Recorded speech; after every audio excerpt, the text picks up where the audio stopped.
Welcome to Art of a Halfling, where we talk about Lord of the Rings and a little bit about D&D, so let's get to it.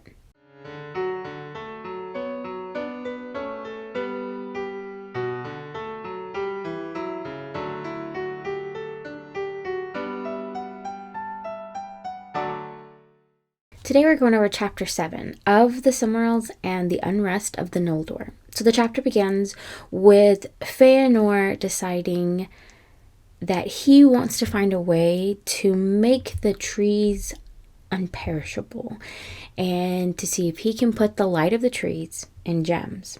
And it's unknown how he goes about doing this. It's unknown what the gems are made out of. Nobody knows how it's done. Nobody's ever going to know how it's done. But somehow or another, Feanor finds a way to get the light of the trees in gems. And by doing so, he makes the Silmarils. And Varda makes these gems holy, and Manwë says that the earth, sea, and air of all of Arda are locked in these gems. And now the gems are connected to everything. So Melkor now is lusting after these gems. He wants them for himself. And so he decides that he is going to befriend the elves to try and figure out a way to lie and connive his way to getting the Silmarils for himself. So it takes him a very long time to make any headway with this, but he sows enough seeds and eventually he harvests all of his lies. And now some of the elves, some of the Noldor specifically, are feeding in to his rumors, to his lies. They're spreading the lies and rumors and even expanding on them and making them worse. And so he is now got the ear of the Noldor. So now he begins to plant the seed that the Valar are lying to the elves, that they have kept secret men, that men will soon be coming to Middle-earth, and that the Valar want the men to rule Middle-earth. And that's why they brought all the elves to Aman with them. And that, this was all a big ploy to let men control and not the elves. So now Melkor has put in this whisper and this poison into everybody, and now is causing this rift between the elves and the Valar, and they're listening to it. The Valar are unaware at this point of what's going on. However, the elves are believing what Melkor is saying. So, mind you, this is all still to get a hold of those Silmarils. So Feanor now knows how grand these gems are. He knows this is amazing. He has something that's been blessed by Varda, that's been blessed by Manwë. He has made something that's connected to the world. And so he is proudly showing them off. He is wearing them on him all the time. And now he's growing this greed and this pride for something that he's created. So Melkor begins to feed this lie to Feanor, and kind of it seems like it's not just like, it's not like Melkor's telling Feanor this, but kind of like through other people's and the spreading of rumors, Feanor is getting the impression that his brothers Fingolfin and Finarfin are going to try and dethrone his father, take over the kingship in Tirion, and they're doing this with the help of the Valar, because the Valar want the Silmarils, and they don't like that the Silmarils are in Tirion instead with them. So, and then on the other side, Melkor is also feeding the lies to Fingolfin and Finarfin that, hey, your father loves Feanor way more than he loves y'all, and Feanor hates you guys. It's no surprise that he's going to try and get you guys out of Tuna. He doesn't want you guys here. He's going to try and get rid of y'all. So Melkor is feeding lies on both sides, still trying to get a hold of those Silmarils. So because of this, the Noldor are all wanting to defend themselves, right? From each other, from the Valar. And so Melkor now starts planting seeds of weapons and start teaching them how to build weapons. And so now everybody's making weapons, including Feanor, who has a forge and an armory that's even secret to Melkor. Melkor has no idea about what he has. And so, yeah, so everybody's building or creating all of these weapons, which has never been a thing in Valinor. Valinor has always been this place of peace, but Melkor's planting his, all his seeds of poison. And it gets to the point where Feanor's father-in-law, the father of Nerdanel Mahatan, is ruining the day that he even taught Feanor how to work with metalwork, that he even regrets teaching him all that Aule had taught him. So now Melkor, he's got all of his lies just sprinkled around everywhere, and he's causing discourse between the Noldor, discourse between the elves and the Valar. And so eventually Fingolfin goes to Finwë, goes to their father and says, do you not see what our brother's doing? Do you not see that he's trying to get rid of us, that he wants to be king? Are you going to allow him to do all of this? And then here comes Feanor. Feanor heard all of it. He knows what's going on, but he comes in full armor, helm, sword, and all. And he comes up to Fingolfin and threatens him. And he's just like, he says, so it is even as I guessed, my half-brother would be before me with my father, in this as in all other matters. And then turning upon Fingolfin, he drew his sword, crying, get thee gone, and take thy due place. So Melkor's rumor is kind of coming true. Feanor is trying to get rid of Fingolfin in this moment. And this is the first time that a sword has ever been drawn, which finally gets the attention of the Valar, who have been silent this whole time. So now Feanor is being brought in front of the Valar saying, what are you doing? Why are you why are you drawing weapons now? Like, what is going on here? And through this, they finally realized, Melkor is behind all of it. They realized that Melkor is the one been seeding, putting in all this deceit in everybody's minds, and he's the one who encouraged them to make weapons. And as soon as Melkor's name is mentioned, boom, Tolkien gets up and he goes right after Melkor. He doesn't want to listen to anything else anybody has to say. He gets up and he goes for Melkor. And so Manwë, though, understanding that Melkor is behind all of this, however, Feanor, by his own free will, has threatened his brother with a weapon and says, okay, you are going to have to be exiled from Valinor, from Valmar, for the next 12 years. And during this time, remember who you are, what you are, and where you come from. Just kind of like, you need to humble yourself. So take this time to humble yourself, kind of. And, Manwë's like, if everybody releases you, everybody that you've done wrong releases you, then that's what you need to do. You need to leave, go cool down, and kind of put your life in perspective. And so Fingolfin is like, yes, I released my brother, he can go. And so now Feanor leaves for Formenos.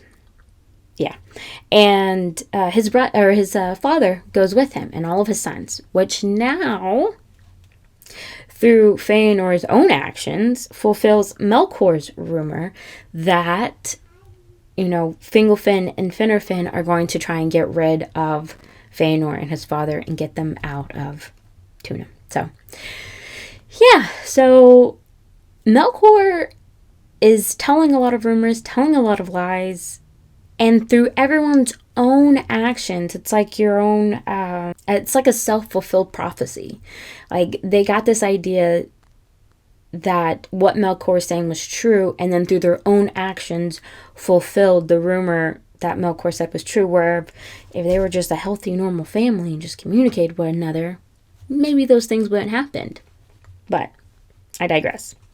So now Feanor's gone. Melkor still wants those Silmarils.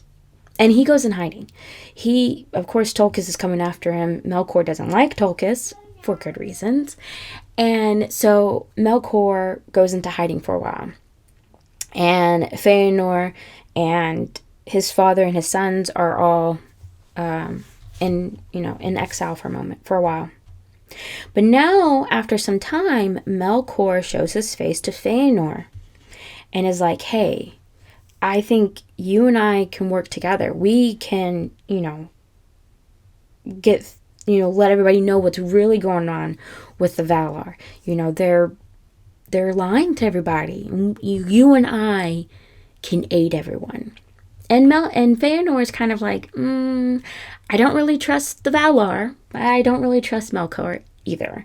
So he's a little reluctant. And Melkor can tell this. So Melkor tries, again, still trying to get to those Silmarils, he tries to tell Feanor, hey, the Silmarils are safe here. They're safe with you, but the Valar, they're going to try and come for them. They want your Silmarils, and I think you and I should team up together. Well, this absolutely infuriates Feanor, and now he really sees what Melkor's been doing, and he tells Melkor to get out of here, leave. I don't want to have anything to do with you. You're full of lies, you're full of deceits. He gets really mad, so he tells Melkor basically to go F off.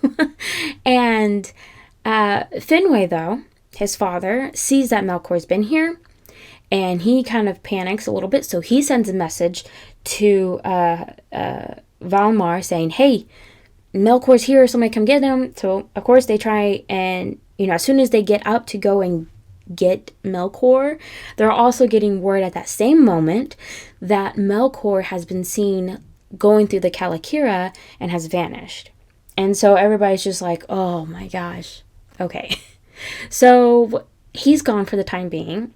There's a little bit of peace. Not really.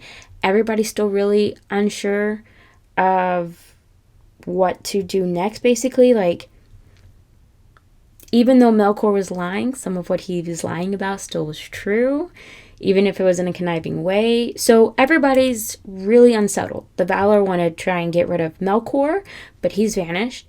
The Noldor are in unrest because they now know about men, and do they need to leave? Like, it's a whole thing. So, yeah. Something that I found interesting was that while Melkor was in hiding, it says that the trees, like the shadows in Aman, were a little longer. They were a little bigger. There was more shadows. It was just slightly darker in their world once Melkor was in hiding. And then once he left through the Kalakira, the trees were able to, be fully at light again, and the shadows kind of dimmed out. So I thought that was interesting, but that's the end of this chapter. So some thoughts. We're at the beginning of Feanor's story, and I just want to talk a little bit about In Deep Geek and Voice of Geekdom's interview, and with Girl Next Gondor, and about their talk with Feanor, or about Feanor. I haven't finished the whole interview yet, and maybe my opinions will change a little bit. I didn't realize that Feanor was a topic of debate for people. Again, I'm new to all of this, and I'm loving it. And maybe my opinion will change a little bit, but I think Feanor is a jerk. Now, I think some of what he chooses to do later, yeah, maybe was for the best. Like, the elves need to be in Middle Earth. Like, that was the whole point anyways, from the very beginning, was that the Valar were supposed to get the land ready for the children of Ilúvatar. And then the Valar were just like, Melkor's too hard. We're gonna leave and take everyone with us, which was not what Eru had intended. So I totally get that. And I get like this idea that the Eldar would almost like naturally have this desire to go back to Middle Earth. That's what they're intended for. So I understand that Feanor bringing the elves back to Middle Earth was the right thing to do. That needed to happen. However, how everything goes about is wrong. So wrong. And he's just a jerk. He's a jerk. And I think it's because, and this is getting probably dumb, I think this has a little bit to do with Fenway. It kind of seems like Fenway spoiled Feanor every chance he got. And maybe because he felt bad because Miriel had died. But Feanor is very prideful, seems very selfish in my opinion. And yeah, so maybe we'll get more on this the further we go on. But if his character kind of stays the same as we move forward, then it's going to kind of seem like that the choices he makes isn't necessary for the good of everybody else, but more for his own selfish pride and greed. I don't know. Maybe that opinion will change. We can come back to it. I just wanted to give my 2 cents on that because he's not my favorite. I mean, he's very intelligent, very crafty, obviously. I mean, he came up with the Silmarils and nobody knows how he did that. So, I mean, yeah, there is great merit in his craftsmanship and his intelligence. I won't deny him that, but I think there's a lot of pride and selfishness that goes behind that. So we'll see how his choices turn out later. As of right now, I think Feanor is a jerk. And he kind of seems mean to Nerdanel. Like, just from the brief bits that you get where it's like it's on Nerdanel to be patient and to give that patience to her sons. Like, what you doing, Feanor? You can't help out on this? Yeah, I'm not a huge fan of Feanor right now. And Melkor,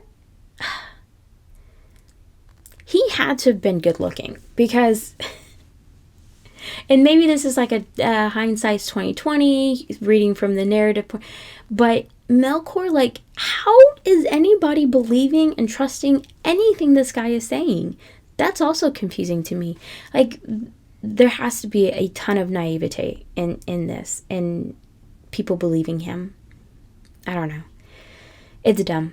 But once again, I just want to talk about the gloriousness of Tolkien. He's only in there for half a second, but I love Tolkien. As soon as he finds out Melkor was up to all this, he's like, Mondo's deal is been nixed. It's over with. I'm gonna go beat him up. And he gets up and immediately, he's just a man of action, and I love it. So yeah, I'll never turn down an opportunity to talk about Tolkien and how much I like Tolkien. So that was this week's reading. I hope you guys enjoyed. I enjoyed it. Next week will also be a dark chapter. Pun intended. It is the darkening of Valinor, so we get to see some interesting characters come in that I'm excited about. So yeah, I hope you guys have a great week. I hope you guys enjoyed, and may the hair on your toes never fall out. Bye.